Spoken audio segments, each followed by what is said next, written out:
What is going on, you guys? My name is Rayge, and we are back today with a full video game breakdown of the tech notes, specifically utilizing the Bionic Avengers going through Doom 3.5 difficulty. I know I've been getting this request quite a bit, but I've finally got the footage and time to edit. So we're going to break down my team in terms of what the T4 upgrades are, their levels, and then as well showcase for you guys the gameplay for each respective node. That said, let's get right to it. So starting things off, guys, high level, most of my characters are level 80, but you can see with Hulkbuster, Vision, as well as Deathlock being level 85. These three, I think, play the most important role. Now, that's not to say that Vision and Iron Man aren't important, but these three actually make up a big component of the success. And as well, if you have their abilities ready to go, it does ensure that the runs are going to be smoother. So let's break down each of the respective upgrades here, so that way you guys can see how high I brought them. As you can see, Hulkbuster, I gear tier level 16 as well. Vision, almost all of our upgrades have been T4'd with the exception of our special, but as well gear tier 16. Deathlock, again, mostly everything with the exception of his passive. And then we start having Vision and Iron Man here. Vision has all his upgrades, but I did not bring it up to gear tier level 16 just yet because I'm trying to bring up other characters. But this is a character that you probably want to bring up eventually, just because of the fact that he has that very powerful ultimate to reduce the turn meter, and he is squishier too, so you want to make sure he survives.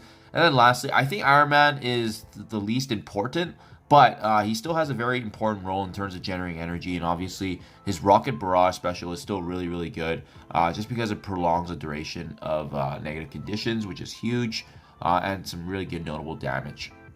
That said, guys, those are my 5 Bionic Avengers. Let's get right into the gameplay. That said, guys, I should also note for you that I would not recommend simming any of the nodes. Unfortunately, with the Doom 3.5 area, even in Doom 3 in general, this is a team where you generally shouldn't be simming, just because of the mechanics of each of the battles and making sure that we have enough energy. So starting from the get-go, guys, you can see you activate Deathlock special, then we use Vision's ultimate, and we are now able to flip everything here. And this is a really good spot.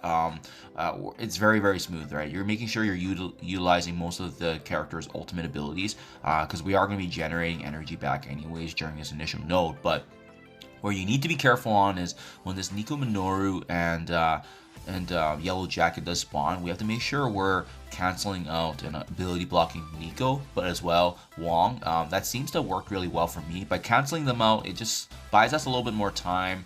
We're generating energy, but as well ability controlling them. And then we want to resume and focus on Nico Minoru, just because we know that Spider-Woman is coming, and depending on when she falls, she could be a very notable character in this wave, but we have to make sure we can try to control the surrounding cast. So at this point, yeah, feel free. You should be able to activate Deathlock's ability, his special, for the second time. We'll activate Vision's ultimate just to reduce their turn meter, and then this is when you want to probably start kind of conserving ability.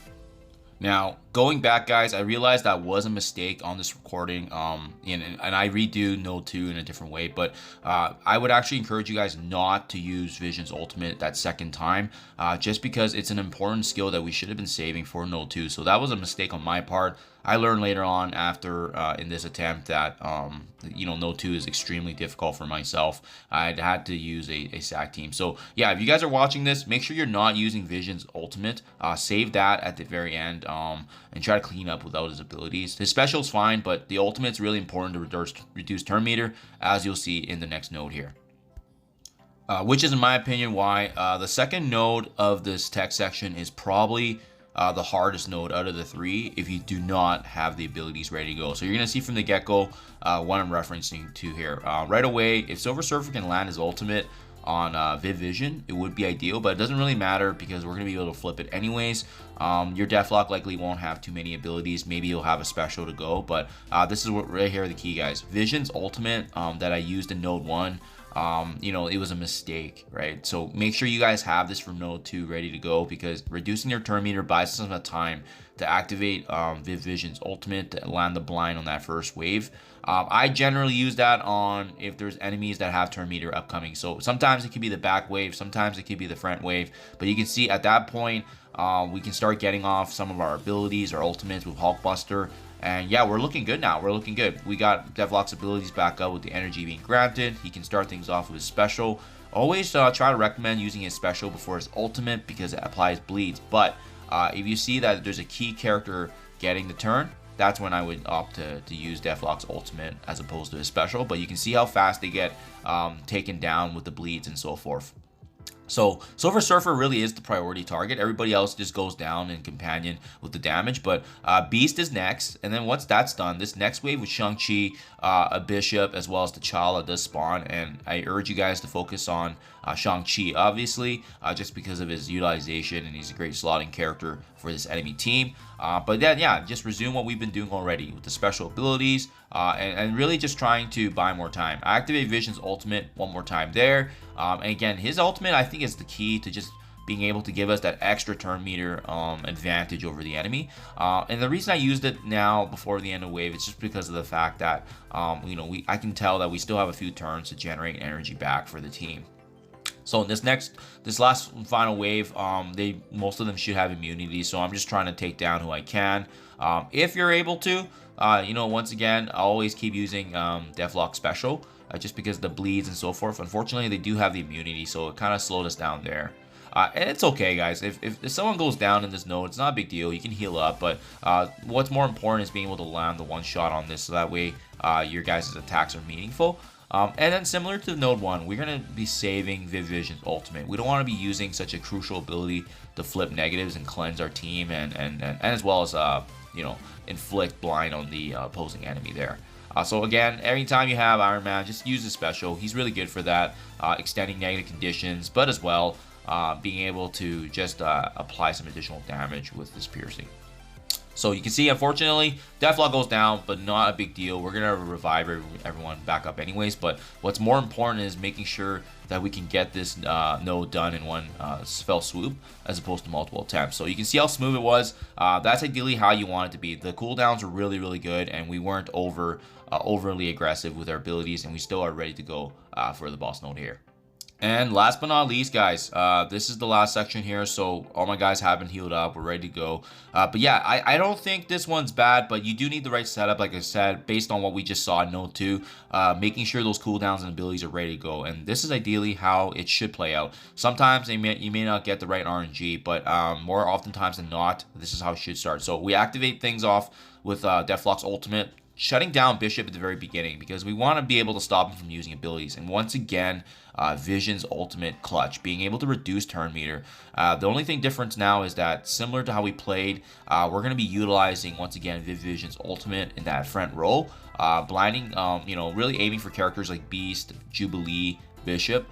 Because of the fact that they do a lot of damage and synergy, but be mindful of Beast's cleanse and be mindful of Dr. Doom having his ultimate ready to go if we're triggering his HP too fast. So at this point, we should be able to activate some of the bleeds coming from Deathlock, generating more energy. But yeah, it's a very smooth motion, but you can see why I wouldn't recommend simming, because there's a lot of manual adjustment here needed, and we're keeping an eye on how the cooldowns are and so forth. So yeah, anyways, so we're going ahead, we're targeting that right side, doing damage on both Jubilee and Bishop, right? Trying to focus on them, and that's a really, really big piece. We're also very mindful of the damage that we're doing on Dr. Doom, because again, if we're not careful, he gets additional turn meter, and that's why when you see that he does not have an ability block, we need to be aware of that. But thankfully, a lot of the Bionic Avengers teams, have great ability control on their side, and he's also blind right now. So once again, at this point, you should be able to activate Vision's ultimate for the second time. And then finally, we get that chance to ability block Dr. Doom. So we're not stressed as much now, knowing there's a couple turns on that for him. And then we should be able to get Hulkbuster's ultimate off once again, kind of similar to how we started things off. But this is the motion it should be, guys. If you can control Dr. Doom, continue to inflict the bleeds, and then at this point, it's pretty much managing the waves and managing the turn meter and watching which enemies are going to get the turn and controlling that, right? At this point, you're going to get Vision's ultimate once again, and you'll know that you pretty much solidified this node attempt here. So only thing you gotta be cautious on is obviously Dazzler. She can cleanse some negative conditions, but you can see how much we had, and also keep in mind she was in the back row, and so we weren't able to land our ultimate on her earlier. But yeah, she'd be the one target I'd be mindful of. But yeah, our consistent damage, Doctor Doom's down, all the key targets are down. Ultron is another one, but then again, if you're able to land that blind and negative conditions on him, he's a non-factor. So as long as we control him appropriately with the right conditions. So yeah, just look how smooth this is, guys. Like, I definitely feel like this is much better than Node 2, just because Node 2 requires some more RNG, whereas with the boss node, it's making sure that if you have the right cooldowns, you'll be in a good place for this node. It's the setup. I can't emphasize that enough, guys. Node 2, the setup of the cooldowns, but as well how it kind of sets up the stage for the boss node. And there's more wiggle room always with the boss nodes, because we have our alliance members being able to kind of clean up after us. They have other sets of Bionic Avengers 2 ready to go, but you never want to do this attempt and leave your alliance mates in a bad spot. But if it's an easy cleanup, such as leaving a couple guys left, very, very smooth, guys. So there you have it. In my opinion, one of my smoothest runs for the Bionic Avengers in tech, but hopefully gives you guys an idea and sense of how to attempt these nodes, given the degree of power that I have for each of these characters. Do let me know what you guys think. Thank you as always, and I'll catch you guys in the next one.